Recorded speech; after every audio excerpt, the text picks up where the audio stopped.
Uh,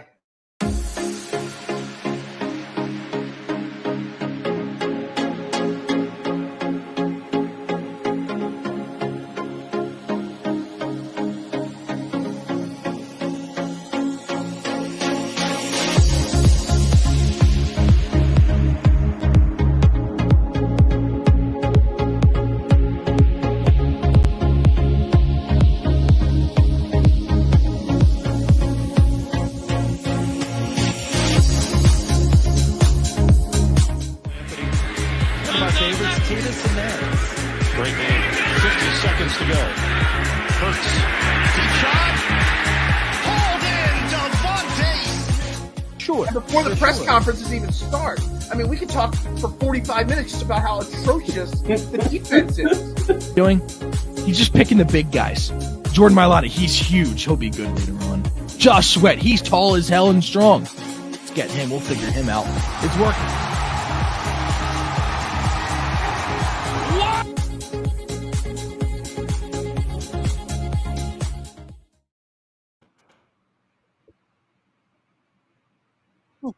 Guess the sound effects don't work today. Anyway, welcome to Trending in the AM right here on DSM Media.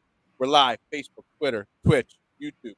Make sure you do it what you're used to doing, hitting that share button, that retweet button, that follow button, that subscribe button. Smash every single button you see on your screen and continue to spread the good word of DSM Media.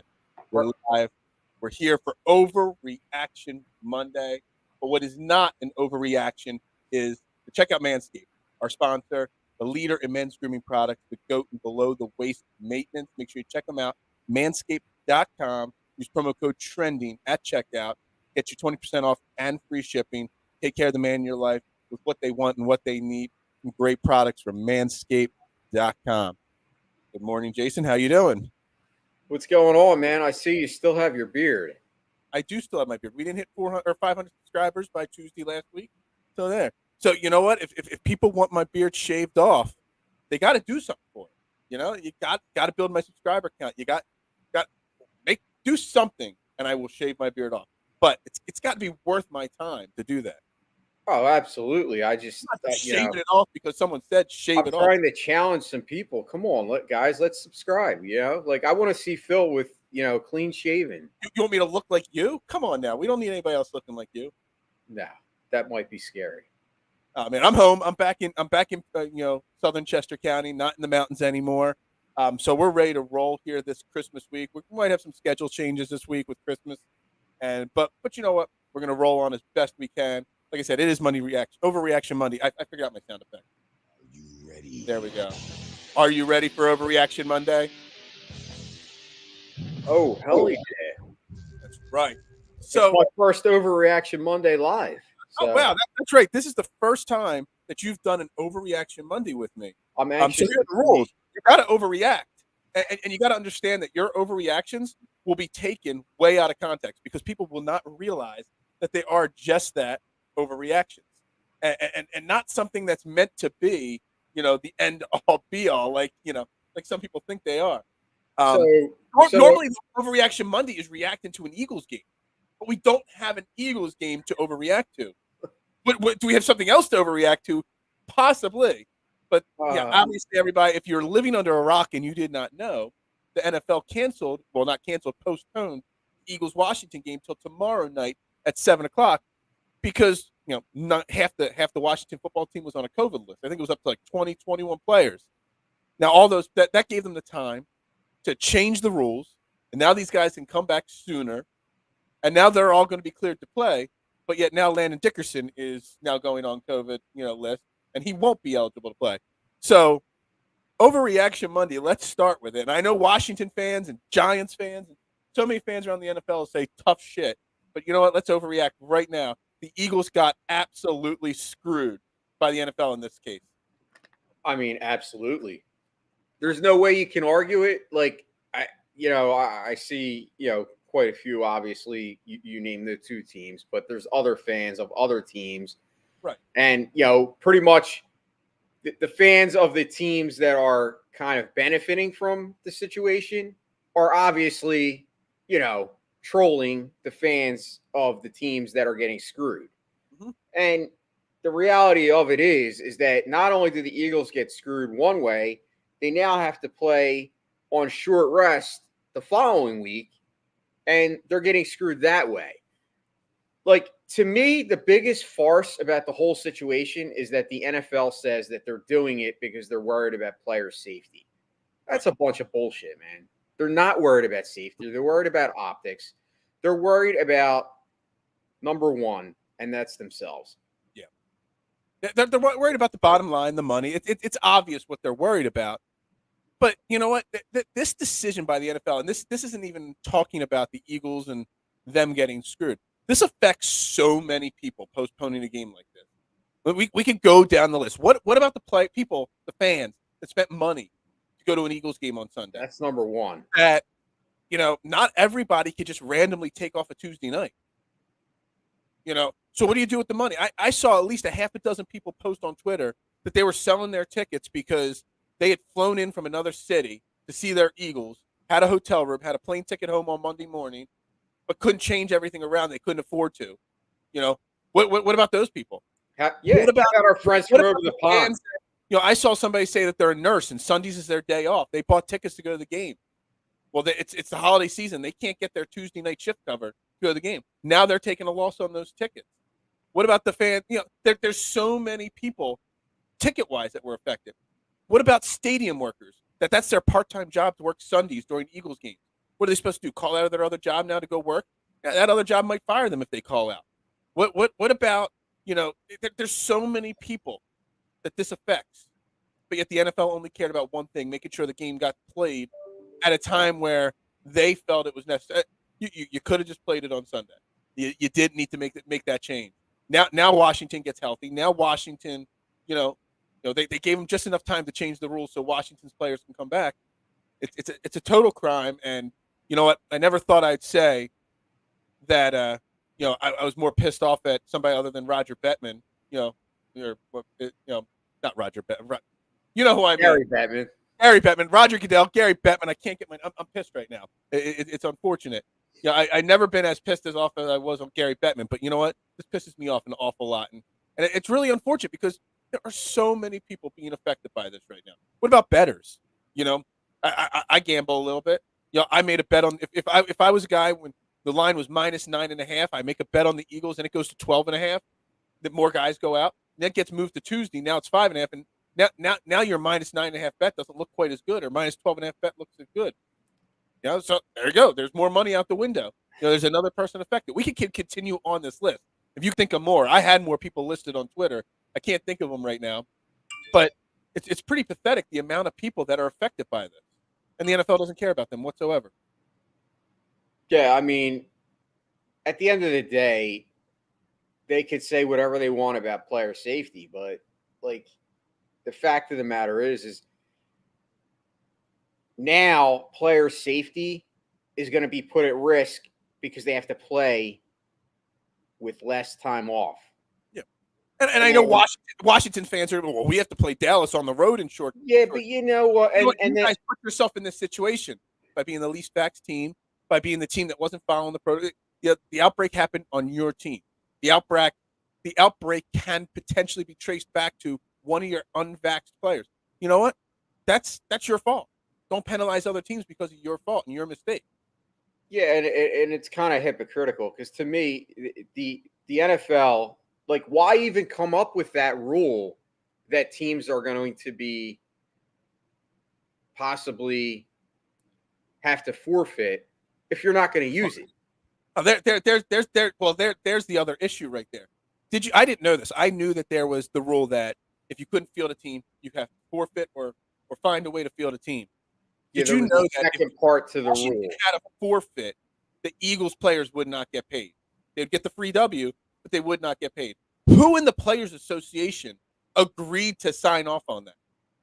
If another team has to forfeit, why should the other players? And that's why you saw a few Eagles. You saw Rodney McLeod. You saw Fletcher Cox, Darius Slay, a few of the big name players that could afford to be fined by the NFL if they so choose to for speaking out against the league.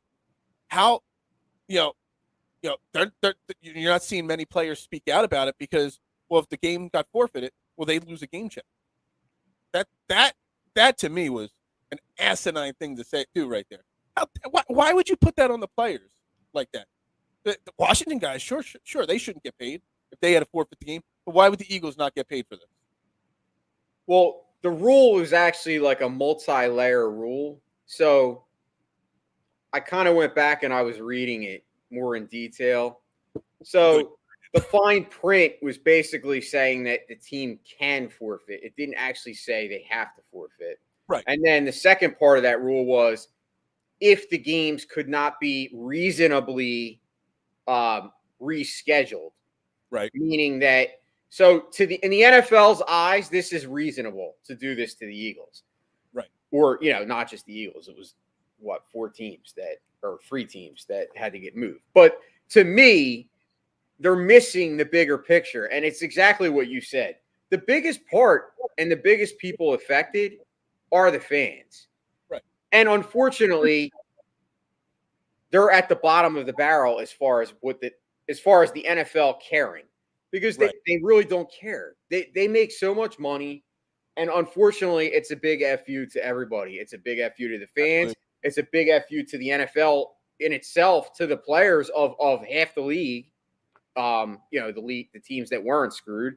And it's another example of how they are just inept at the top. I mean, a lot of people want to say, how successful the NFL is under Roger Goodell's watch. But to me, it's stuff like this that just makes me shake my head. Like, I don't understand. Obviously, Roger Goodell is ultra successful as the commissioner of the NFL in the eyes of the owner. The owners of the league. Because obviously the NFL is making more money now than they've ever made. The NFL is prosperous. These TV deals that are coming in, the commercial deals, all the advertisements, the global reach that the NFL has now. Obviously he's successful in the eyes of the owners. But if I was a player right now, I would absolutely hate playing under a league commissioned by Roger Goodell. Because, he, like you said, player safety, I don't want to hear that BS one bit. And this is not like when the Joe Webb game. Everyone likes to bring up that we played on short rest in the Joe Webb game, and look what happened there. But that was because of a storm. A storm came through. You could not physically play the game. So that was something that was out of the league's control. This was in the league's control. Yeah, and that's the problem right there. And the more infuriating thing about it is the fact that we could have played the game because the Washington players could have played Sunday. Like, that's how infuriating it is. Here's the thing that infuriates me the most about it. They postponed the game to give themselves enough time to change the rules, which them changing the rules then gave these players time to come back sooner. So we could have played the game. Just change the rules like you were going to anyway. Don't postpone the game. They basically just did whatever they could to give themselves enough time to change the rules. Yeah, to buy time. Exactly. You're on point. And that's the problem right there, because them changing the rules, they still could have played, because most of these guys came back. Yeah, the quarterbacks weren't cleared. It wouldn't have been cleared by Sunday. But now it looks like both Tyler Heineke and Kyle Allen, their number 1 and number 2 quarterback, are going to clear before Tuesday. So now you've basically given Washington time to get 95% of their team back and healthy. Yeah, so basically, I mean, and you know what? To me, I mean, that bothers me, but that's actually the least. Like, I would rather face Washington full strength. Like, there's a load of bullshit. I've seen a bunch of people say that. No, I disagree with that. You know what? You play the team that's in front of you. I don't buy into this. There's a cheap win. I don't care. If that's the case, we gave Washington a cheap win last year. Yeah, but I guess what I'm saying is that to me is the least reason why I'm upset. I'm not upset because, oh my God, we didn't get an easy win.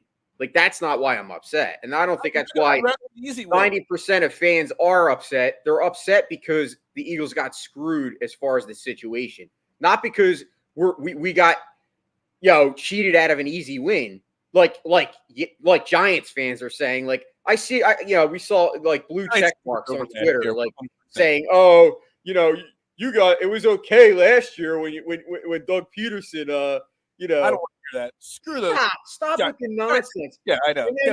And then the other thing that's just infuriating to me is how this league treats Washington like a god. And we didn't talk about we didn't talk about it like enough. Like when John Gruden got fired, like honestly, like that was just like a little blurb on the whole, on the whole story, and Right. nobody's still like bringing it up. And here's Dan Washington, Dan Snyder, the face of Washington, I guess. I call it the Tampa Tom Brady. Yeah, Dan Snyder, who's basically running like a sex, clinic in that organization. Like, all the stuff that happens under his watch, and yet the NFL bends over backwards for the guy, and I don't get it. Like, He's one of the money guys in the league. I mean, him and Jerry Jones, they're the two richest owners there are in football, or two of them. It's bullshit. They're so far up Roger Goodell's ass. Yeah, sorry. I try to keep my mouth clean on Monday morning shows, but I'm just pissed off. I think it's an unfortunate, and I know my boys over at Ref the District. I love them, and we've had some friendly conversation about this all weekend long, and I know they think it's, we're overreacting to the situation, and if the shoe was on the other foot, that we would be crying, just in the opposite direction. No, I mean, we've complained when the Sixers have had a play shorthanded. Right away, one of the guys from Ref the District said after the Sixers game was postponed yesterday, which we're going to get into that in a second as well. But when the Sixers games got postponed, it was right. It was because there's different rules in football to baseball or basketball. There's different, salary cap issues at play. There's different roster sizes at play. When a football team doesn't have enough players, there's rules in place for them to sign guys off the practice squad, sign guys off the other team's practice squad, so you can field a team. Denver last year had to sign a practice squad wide receiver to play quarterback because they weren't going to postpone a game. The NBA, on the other hand, if you don't have a certain amount of guys, you can't just pull random guys from G Leagues or off the street, which they're working on changing those rules, which we're going to get into that next. But at this point, the rules don't give you the option in the NBA versus the NFL. So there's rules in place where the Washington could have fielded some form of a team. Whether it's competitive or not is beside the point. But that's the difference between the NBA and the NFL. And I want to make sure those Ref the District guys know that there's a big difference, the rules going into this weekend. Now, the rules in the next week or so are going to completely change because none of these leagues, if you would have asked me a week ago, I would have said the NBA, NHL might shut down for a period of time. Maybe the NHL still does, but the NBA and NFL are not shutting down. They are changing the rules on the fly, specifically so they do not miss any games, or at least any more games coming up. So, I don't want to hear from the Ref the Districts or any Washington fans that, well, now look at the Sixers. They had a game postponed. No. Totally different league, totally different rule book, totally different set of rules, and totally, it's apples to oranges there. And I just want to make sure that's clear to everybody. Oh, yeah, most definitely. I mean, I think if you look across, all sports leagues, we see, there's a lot of issues going on right now. And I get it. I do think they do have to look at the rules and look at the protocols and all of this stuff, because obviously we're not really prepared for these kind of outbreaks. Like they say they are, but then when you have situations like this where you've had to, not cancel, but postpone numerous games all over the leagues, then it shows you that COVID is just not going away. So, I mean, obviously in the NHL is a little bit different than the NBA and the NFL because they have teams in Canada, and Canada is on a different level as far as their different country, different rules. Yeah. Well, yeah, and they've just went back into kind of almost like a lockdown almost. So it's almost like the NHL has to look at it like, well, do we just like kind of put a season on hold, or do we have some teams off? It's going to be a tough situation for the NHL compared to the NFL. And I think NHL is even. I've seen some rumors that they're going to require their players not to play in the Olympics. Well, it's a smart. Yeah, I agree. Yeah. But what they could do is that's a 3-week stretch there at the NHL was going to be on hold in February. They could shut the league down now for 3 weeks. 2 weeks, whatever it may be, get a control over the locker rooms, put some new, rules in place for, all the different things, and then use that 2-3 week break that was set aside for the Olympics to make up those games. So at least the NHL has that 3 week window as a backup plan if they want to do it. The And NBA and the NFL don't have well, that. that kind of goes to what you had said on Friday when we were talking about proposals, and you had proposed like the NFL possibly having like a 1 or 2 extra week Yeah. Buffer in this Absolutely. season. Look, That's exactly what you were talking about. COVID's not going anywhere. COVID's going to be around for years to come, and we're going to be talking about the same situation and outbreaks for a year. It's going to take years to get this under. We thought it was going to be 2-3 weeks back in the beginning of 2020 when this started. Then it went to 2-3 months. Now we're almost at 2 years already. It's not getting any better. So this is going to be around for a long time. The leagues just have to really sit down and build in, ways to solve it. Ways to get around these situations. Because again, playing two games in 5 days, 3 games in 13 days, like the Eagles and Washington. Washington's going to be playing these games as well. Playing this stretch like this, it's not safe. It's not safe for players. Football, we saw it with Teddy Bridgewater, how badly he got hurt yesterday. The Tampa Bay Buccaneers yesterday, they lost both their star wide receivers on back-to-back plays. The NFL is a vicious. And the running back. And Leonard Fournette went down later in the game as well. I mean, it's a vicious sport. And your bodies need time. I mean, Darius Slay's tweet was like, I better schedule some extra massages this week because his body's going to need it. It's a vicious sport. You need time to. There's a reason you don't practice 6 days and play on the 7th day. Those players need a day or two of rest because those bodies they need time to heal. So yeah, the NFL is totally screwing the Eagles. I think they're actually totally screwing Washington too. Washington should want to play on Sunday. They should have wanted to play on Sunday shorthanded. Give your team a full week to rest for the next game because the Dallas game is a huge game for their team. And it's a road game in Dallas. But so why they'd rather, sit and play on short rest, I don't know. I think they probably prefer to play it on Sunday as well. Yeah, I agree. I think both teams are get screwed, and all the teams. There was other games that were postponed as well. The Rams-Seattle game was postponed. The Browns. The Browns game with the Raiders was postponed. So, there's a lot going on there. So, yeah, it's insane. But on the other side of it, you got the NBA, they're postponing games, and now they're changing their rules as well. The NFL is changing that you only have to test, negative one time. I think they're talking about, I don't know if it's official yet or not, but they're talking about saying that you don't have to, report symptoms. Like if you're asymptomatic, if you're vaccinated, you don't even have to test anymore. If you could hide, which, in NFL players and how they like to hide injuries and stuff like that, no player that has even the slightest of symptoms is going to report it now. They're just going to play through the COVID issues, which is insane to think of. That, they're just going to go out there and go into the locker room if they have COVID and whatnot. But the NBA, on the other hand, their rule changes are that they're changing how the rosters, because that's what we talked about earlier in the show here, about how the NBA and NFL are different because of roster constructions and salary caps and everything that goes into the NBA roster, that they're now saying that they're going to extend what the NBA teams can do. So if the Sixers right now, they got a bunch of guys on COVID. And, obviously they also have some injured players right now that can't play. That's why the game was postponed against New Orleans on Sunday. They're going to say for every guy that you have to put on a COVID protocol list, you could sign somebody off the street. And it won't affect your roster. It won't affect your, salary. You could go sign Jason Voorhees to play point guard if Tyrese Maxey cannot. They can sign me to fill in for Joel Embiid if they need to. And that's insane. I think they should be going to the YMCA and signing guys off the street. I think they should be targeting Scotty. Scotty? I heard Gint's a pretty good basketball player too. Scotty and Gint starting backcourt for the Sixers. DSM takes over. DSM takeover. Can we get a little? They do advertising patches. Can we get a little DSM patch on the Sixers jersey? Yeah. No. I mean, what do you? Okay. So let's transition from football to basketball. There. What do you think about the difference between what football is doing, where they're changing, the testing policies, versus the NBA not changing testing policies, but changing roster construction as ways to just put a team on the court?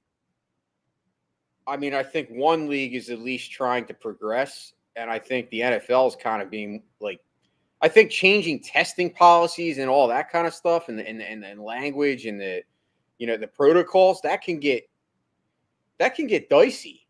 Like you said, like you're going to have players now that are not going to say if they're sick. Exactly. And if they do have COVID, then technically they are putting other people at risk. And that to me is not okay. Like, I don't think that's, even a tad bit, I'm trying to think of the right word to use. It's kind of scary to me. At least the NBA is, basically trying to adapt since they know that their rosters are small. They're trying to adapt the system so that it will enable them to not have to cancel or postpone these games. And I think that's actually a good idea.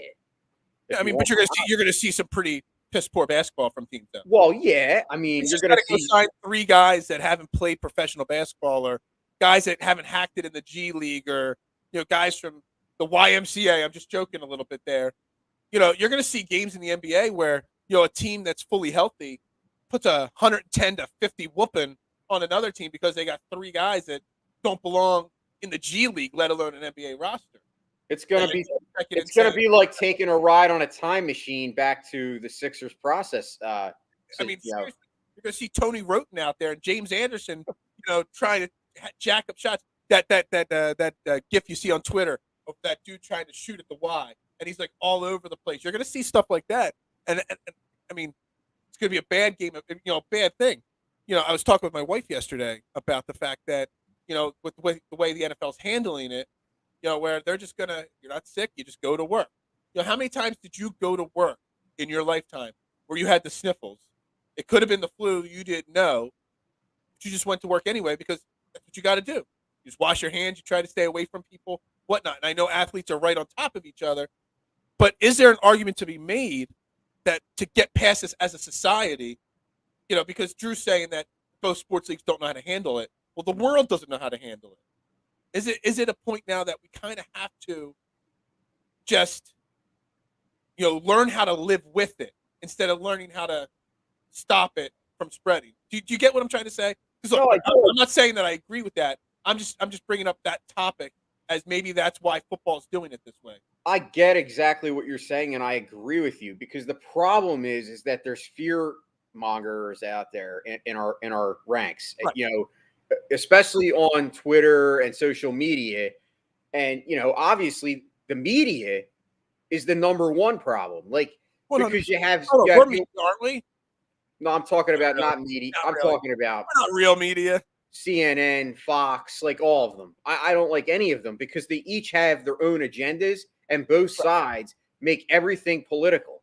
That's always political. And the problem with that is that they're worried more about, appeasing a political side than actually doing the right thing or talking science. Right. I mean, the science says, obviously, most people do not die that get COVID. That's a fact. Right. COVID is still serious. That's a fact. So you kind of have to come to a middle ground where I agree. Like, we do have to start learning. It's not going away, and it's not going to go away. So absolutely. I don't think lockdowns are the right move, because we have to get past this. Lockdown. Like I don't want to get into a super political conversation about it. Exactly, but yeah, you got to find ways to live with it versus living around it. Maybe is that the right way to say it?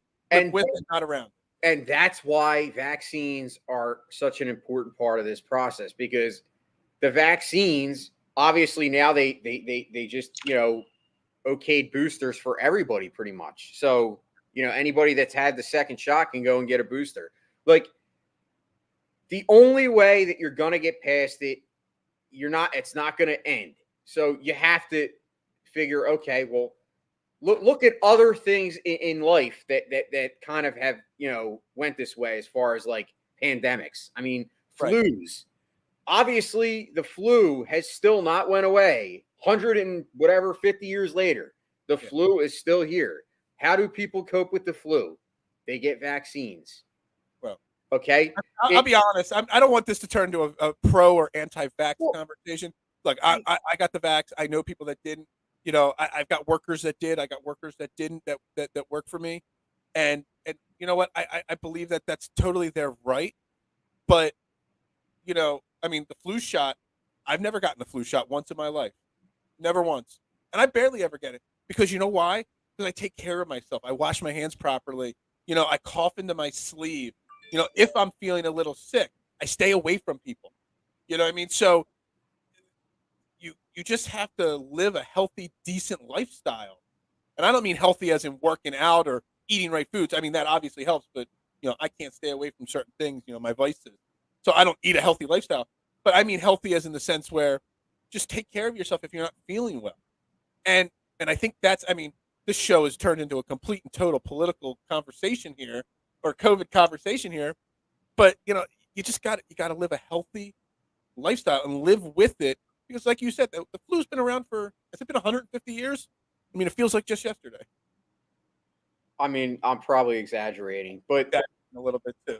The thing is that, like you said, like I don't have the right answer, and I don't think there is a right answer. Right.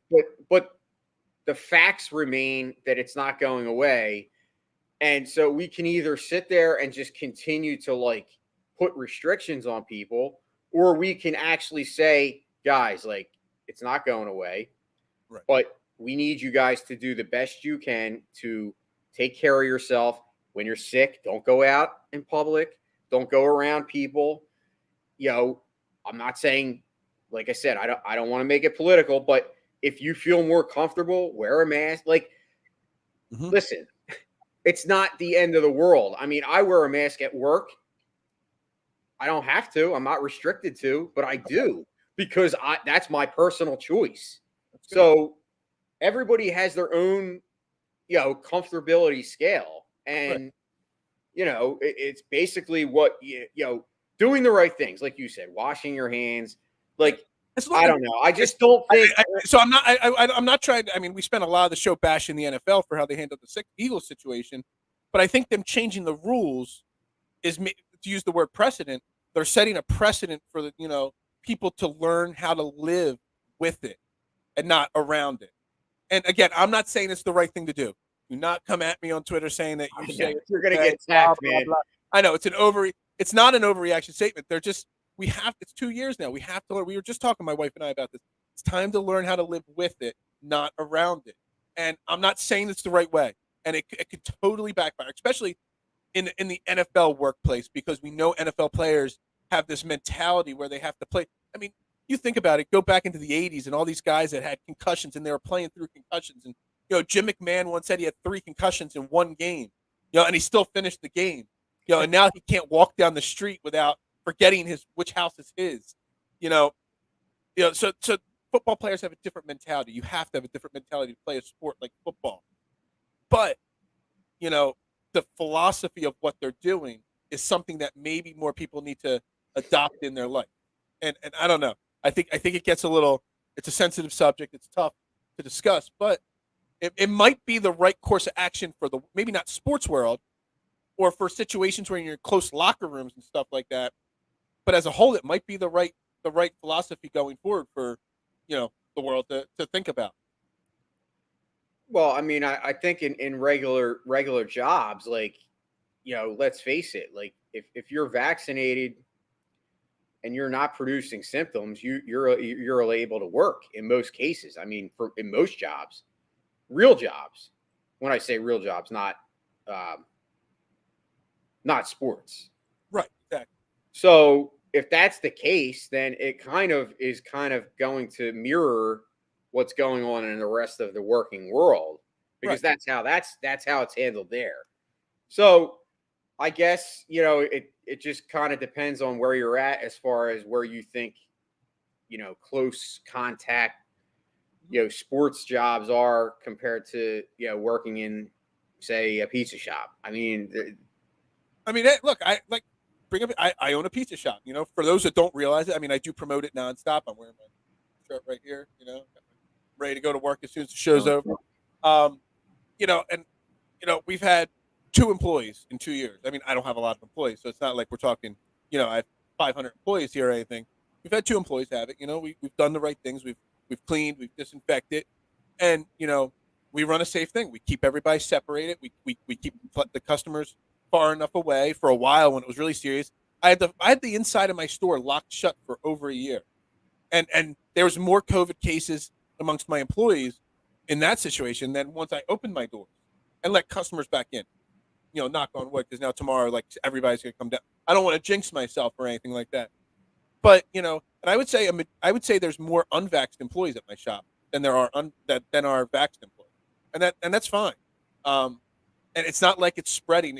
We keep ourselves separated. We're not on top of each other. I haven't even put up. You go into a lot of businesses, and at their counters where the cash registers are, they put up sneeze guards so you can't like breathe on top of the person ringing you up. I haven't done that, and I still feel safe in that situation because we're washing our hands, we're sanitizing. End of every day, we're disinfecting every doorknob, every handle, every seat. We're doing things the right way. But the thing is, what's different from me and everybody else is we were doing that already anyway. We were already keeping a clean, sanitary work environment before COVID came around. So it's just, how many people do you see when you go into a public restroom not wash their hands? Well, they should have been doing that all along. It shouldn't have been this new thing. The new norm.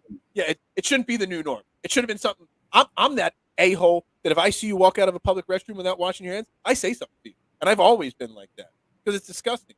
So it's not an a-hole. It's actually a public service. They would call me an a-hole and tell me to mind my own business, but that's another whole subject. You're doing a public service. The new norm, because like you said and I said, it's not going anywhere.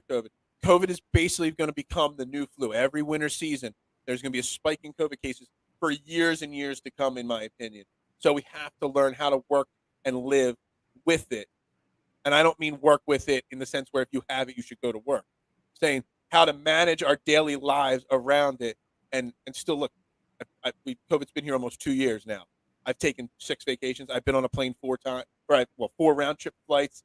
I've gone to Cancun, Mexico. I've lived my life as safely, but also as freely as I can. And I think that's what everybody needs to do. That's my public statement. That's my my little statement of the like I said, this 37 minutes into this show here, we have talked more COVID and more real life topics than we have in 2 years of podcasting. I don't think I've spent this much time talking real sensitive material like this. I mean, we didn't even talk about John Gruden and Washington or any of that stuff as much as we did just now of this. Well, I think that just shows you where we're at right now as a society and where we're going. As much as I could. No, you're right, and but you can't ignore what's going on, and I think it's just the fact that it's rearing its ugly head again, and we're kind of having like a mini spike. I don't want to say mini, but spike. Obviously in sports, it's kind of like under a microscope because everyone's sports fans. So it's like, but in reality, this is going on in everyday jobs as well. Like there's spikes going on everywhere. And it's generally around this time of the year when it gets colder. Obviously, it's happened 2 other years. That's how it was back, if you remember last year in 2021. Right. In the winter, it got worse. So we already know it's coming, but the thing is, it's like now it's kind of reality because it's in front of us. It's on camera, it's on TV, it's all over social media. So yes, you're right. We dedicated 30 some minutes to talk about it, but you know what? Sometimes you have to talk about these subjects because if you ignore them, ignoring it doesn't help the situation. Talking about it at least gets your feelings out, and listen, everybody is entitled to an opinion. So, like Phil said, don't come at Phil on Twitter saying, "Oh, you on DSM, you said, this is this, and you're a jerk for that." I mean, it's just there's so much hate going on in division. I just wish everybody could just have their own opinion and get along. Yeah, it's not. You don't have to fight over these things. You don't. No. But you can converse and not fight over this stuff. Absolutely. Exactly. Yeah. Anyway. Sorry. Yeah. I just definitely. All right. Well, let's talk. Let's recap some of the NFL games from this past week. Because obviously there were some interesting games. Obviously, I don't know if you caught the Saturday night game because there's only one game because the Browns game got postponed. But the Colts beat the Patriots because we just could get back to the parity of the NFL and how on any given game, we have no idea who the front runner on either league is. The Patriots, everyone's like, oh, Mac Jones, the Patriots, Bill Belichick, and then they lost to the Colts. Now the Colts have won something like 5 or 6 games in a row. Carson Wentz had an awful game, but yet they still won because Jonathan Taylor's got to be one of the top two or three in MVP voting, in my opinion. The guy's a beast, a workhorse, another 170 yards rushing on a Saturday night. And the best part of that whole game is that Carson Wentz played all the snaps. Can we finally please move on from talking about Carson Wentz? We have a 3rd first-round pick now. It's official now, basically. So can we just move on and just forget about him? He's a former player. Let's not talk Carson Wentz. There's no more attachment to Carson Wentz. And, the Colts are a team now that, even with Carson Wentz going, what was he, like 5 of 13 or something like that?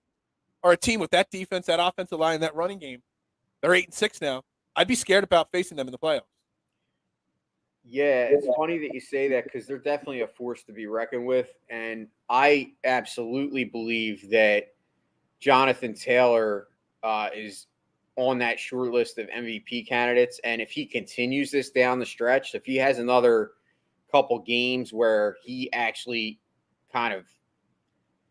his play actually coincides with a Colts win and they do get into the playoffs, I could very well see. I was kind of banging down the door the previous year for Derrick Henry. And, I think he kind of got screwed. Like, I would love to see a running back get an MVP. I know it's become more of a quarterback award, but to me, this guy, what he's doing in only his 2nd year of the NFL, 2nd year running back, is pretty fantastic. I mean, not just for fantasy purposes. It brings up the topic that running backs shouldn't be held to the same contract rules that other players. This guy's running the ball like crazy. He's getting used and abused, and he's on his rookie deal still. And this guy, by the time he gets to year 4 or 5, he there's a chance he could be run down. And so it's a topic. It's an off-season topic to bring up, but it's something to think about. And now the Colts are only a game out of the division. The Titans losing to the Steelers yesterday. Nobody saw that. Now the Colts are only a game. I brought it up in week like 4 or 5 when the Colts won a game that the Titans aren't as great as people think, especially if Derrick Henry doesn't stay healthy the whole year. Now look at that. The Colts have made a nice charge. They could still win that division. The Colts. Yeah, I mean, Tennessee was obviously the front runners coming in because, obviously they added Julio Jones to A.J. Brown. And pretty much, if you look at both of those guys, they've been off the field more than they've been on it. Julio went out once again. I don't even think he had a catch, and he hurt his hamstring again. So, unfortunately for Julio, I think age is starting to catch up to him. I mean, everyone wanted to say he was kind of injury-prone, but realistically, if you looked at his career, he really didn't start having major injuries till last year. Yeah, but now it's obvious that age is starting to get to him. That definitely hurt. I mean, you take A.J. Brown and Julio Jones out of that offense and Derrick Henry, I really don't see the Tennessee Titans being a force when you take 3 of their best players off the team. I mean, I know a lot of people want to point the finger at Ryan Tannehill and say, oh, he sucks. See, I told you so. He's not as good as people say. Yeah. I don't agree with that because I saw Ryan Tannehill do a lot more with a lot less on Miami. Like, people forget that he had a couple good years with Miami before he had the he wasn't even a quarterback till halfway through his junior year of college. Exactly. I don't think this is Ryan Tannehill's fault. Yeah. I just think it's when he was with the Dolphins, I'm like, all right, everybody, give him 3 to 5 years because he's still learning the position.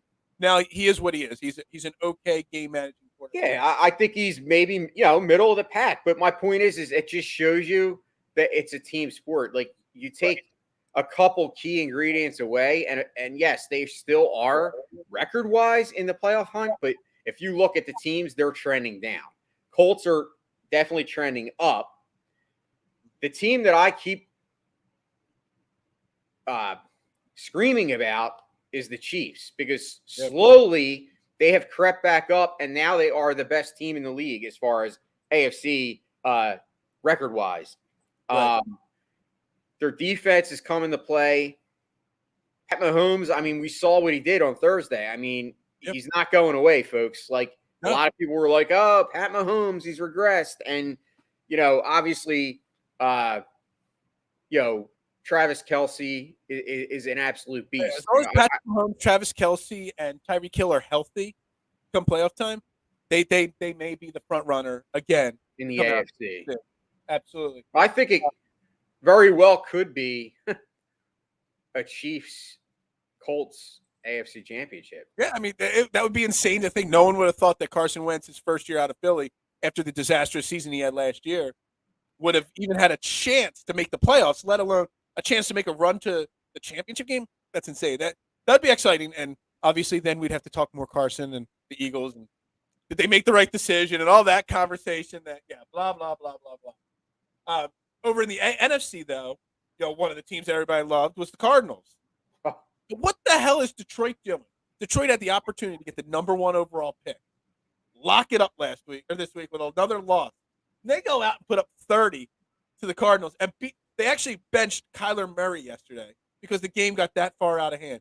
They beat the Cardinals 30-12, and now they're not the number 1 pick anymore.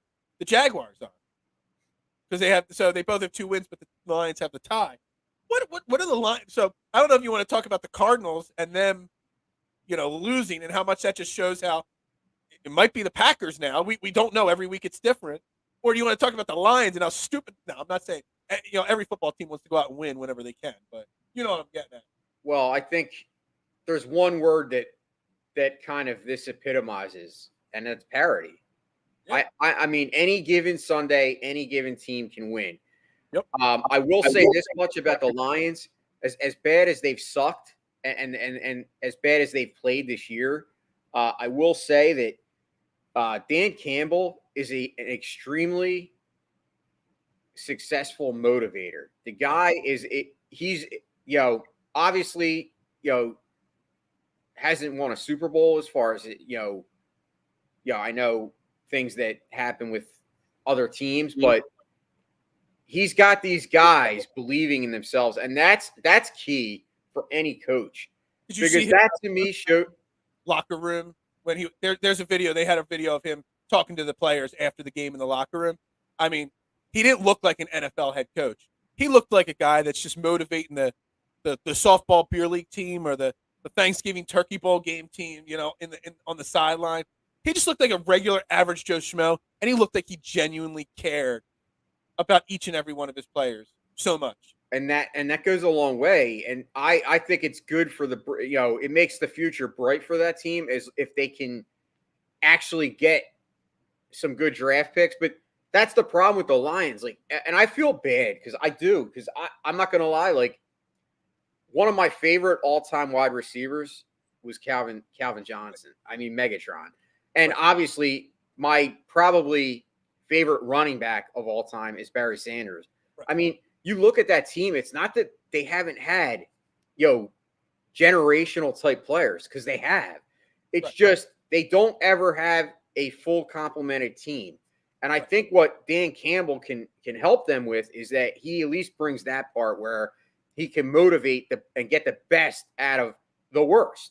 So hopefully they can get some weapons and, maybe they could turn this thing around. Maybe. I'm not saying they are, but it was nice to see. They're still a long way from completely turning around. Yes, correct. They still got massive amount of issues on that team. But yeah, they're in the right direction at least at the coach. On the other side of the ball, you talked about the Cardinals. So it's crazy because I was saying just last week how the Cardinals had shown maturity and growth this year, overcoming a lot of injuries. Don't forget, they were without Kyler Murray, DeAndre Hopkins, Chase Edmonds. They've been out with a couple defensive players, and they didn't add Zach Ertz till week 8, and they still had the best record in the NFC going into this week. That being said, I think yesterday's game shows you exactly what the issue is with the Cardinals. I'm a little concerned about the way that this team has trended the past couple years when they play big games that they should win, not Right. games like against great teams, games against teams of doormat variety, and they come out and they totally shit the bed, because this happened a couple times last year, if I'm not mistaken, with the Cardinals. So to me, that's a coaching thing, because we talked about that about Nick Sirianni and how we were, looking forward to seeing how he comes back, from a loss and coming out of a bye. So that's what you want to look at, how teams do against teams that they should win, not necessarily how they play against the better teams, because at the end of the day, you have to take care of business when it's there for you. So they definitely, that was a misstep in their season. I'm not saying that, they can't go far in the playoffs, but I think it's definitely I think that locker room needs to take a look in the mirror and say, guys, how do we lose to the 2 and whatever Lions? Yeah, absolutely. Some other notes from yesterday. So again, it's the second time now in a few weeks now, the Ravens had an opportunity to tie a football game at the end of the game. They go for 2 and they lose. At this moment, the Ravens are now outside the playoffs looking in. Are you more interested in talking about how much of a bad decision John Harbaugh has made there, those two outings, or would you rather talk about the Packers winning again? And now, I mean, for a team that had a quarterback in Aaron Rodgers that we didn't even know if he was going to show up to play for Green Bay this year, they might now be the new front runner in the NFC. So you got 2 totally different, sides of the equation there. Lamar Jackson, the Ravens, and John Harbaugh falling to pieces, and the Green Bay Packers flying high. Which side is more exciting to talk about, honestly? Or just Well, talk about both? it's always exciting to talk about both, and it's always exciting to talk about the negative, because that just seems like that's what everyone thrives on, talking about the negative. Yeah, who does? Harbaugh was an absolute idiot. Like, why in world? Like, you have the best kicker. His quote, "I had a gut feeling." Yeah. The worst. Yeah, hold on. I had a gut feeling.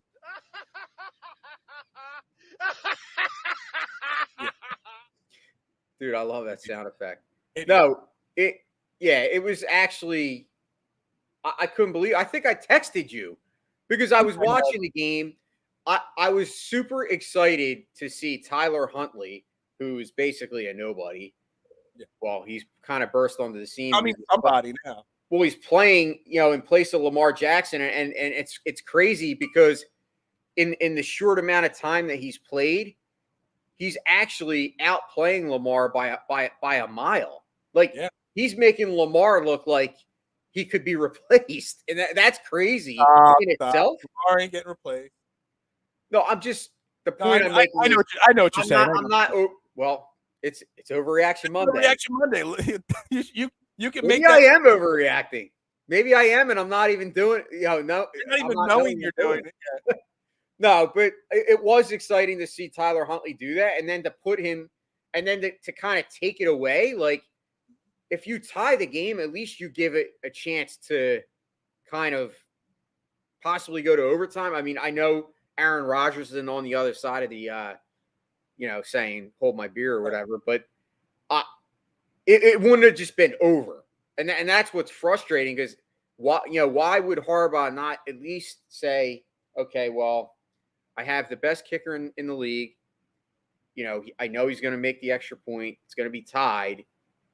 Let's see if our defense, which is generally on a consistent basis the Ravens' strength, right, maybe they could kind of have one drive. I don't know. I don't know what the thought process was there. Obviously, he said he had a hunch. I guess that was the thought process. But 2 weeks in a row, I just don't understand. Yeah, absolutely. Aaron Rodgers, I've always said that, he's definitely made his way into, top 10 quarterbacks of all time. I mean, the guy is just, what he does with the football and what he can do, and how he just gets people open, and it's just amazing to me. obviously he's playing on that bum, foot, but you can't count Aaron Rodgers out. And I think Green Bay this year is for real. I mean, I thought they were for real last year. I just think that they went up against a buzzsaw in the Bucks and Tom Brady. I just think Tom Brady wasn't going to be, wasn't going to fail. But I think Green Bay is definitely right there in the conversation. I mean, all right. Especially if they're going to. For some reason, my computer's saying that the battery's dead, even though I think it's plugged in. I'm not sure. So we got to wrap this show up here before my battery just kicks us right off there. Real quick, let's swing back to the Eagles. Okay, they play tomorrow night, which we may or may not have a show tomorrow night. We're still checking on that. I have a big catering order at my pizza shop, so I may or may not be here. And if I'm not, I'm trying to get a co-host for Jason. So he's not alone on here. But since I'm not going to be on the air, does your opinion on the game tomorrow change? Does your prediction for tomorrow's game change at all? Well, yeah, I think it changes because my prediction was made before they changed the game and, thinking that all these Washington players were out and now they're not. I know McLaurin has practiced 2 games fully healthy, so McLaurin will definitely be playing. Taylor Heineke, I guess it's Taylor. Is it Tyler or Taylor? Taylor Heineke. He'll probably be playing. Yep. So I have it. I don't have it changing in that it's not going to be a blowout on either side, but I definitely think it's going to be close. I'm going to have to go with the home team, though. I'm not to be a homer, but I do think. I think the Eagles are even more motivated to play and win the game. I think they're going to be pissed off, and I think the fans are going to be rabid because fans are going to be pissed off. So I think there's going to be a lot of energy there, even though it's a Tuesday night. I think the Eagles come out and win. Night, I mean, it's going to be a disaster. You all saw me. It's supposed to be cold too. By the way, there's also a Flyers game going on. Yeah, so that's going to be a nightmare. You're going to have about 85,000 fans, plus all the people that are just down there to tailgate, plus all the people that are at Xfinity Live and the casino. And you can have over 100,000 people down there at that complex on Tuesday night. I think it'll be a great atmosphere for a game. Obviously, you know how the cameras on Monday night. Well, it's not Monday night, but they'll probably show tailgate stuff and all the cars and just all the atmosphere is going to be up and everybody's going to be jacked up for it. So I think the Eagles win. I know Jalen Hurts is probably going to play at this point. I think he's been practicing now. Yeah, obviously. Nobody really talked about that, how this gave him a little bit more time. So I think the Eagles win 21-17. Yeah. I had originally said 17-13 if Hurts plays, 24-13 if Minshew plays. Yeah. I am slightly adjusting it. I am going to go 21-17 Eagles. I think maybe we'll say 24-21 Eagles, actually. Okay. With Taylor Heineke and McLaurin, if everybody's playing for their Washington, I mean, they have a decent offense. But again, that could change because now all this extra time has given the Eagles time to get people sick. So if more Eagles come out or sick, who knows what's going to happen? Obviously, Landon Dickerson is now on the health and safety protocol list now. So lots of that stuff can change. But Kez is back though, so at least our wide receiver. Watkins is free, so now we don't have to worry about who's stepping up in his place. So that's a positive. It means Ortega-Whiteside doesn't get a good opportunity to catch a few balls. Yeah, so again, Trending in the AM, right here on DSM Media, brought to you by Manscaped, the leader in men's grooming products. Check them out, manscaped.com.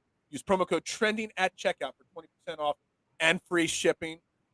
Again, stay tuned on Twitter, at DSM_media, at Bearded Knowledge, or at Mustang3651. That's all of our accounts. We're going to be having some minor changes tomorrow's schedule, maybe a guest co-host, maybe a show skipped. We'll see. But I will be back Wednesday morning for sure. Reacting to the Eagles game. Jason, you're off on Wednesday, right? Correct. I'm not on the show. Yeah. Not on the show. So we'll see Jason with me on Thursday. Maybe he'll be on tomorrow with maybe Scotty or somebody else. I'll get to come on with him. But yeah, we got lots going on here trending in the AM this week. Trying to work out a few guests for the shows that Jason can't do. But yeah, we got a jam-packed show this week as Christmas is upon us. The holiday season is upon us. Everybody have a great day. Enjoy it. Be safe. And we'll try to be as less political as we can tomorrow and Wednesday going forward. Everybody have a great day, and go Birds. Go Birds.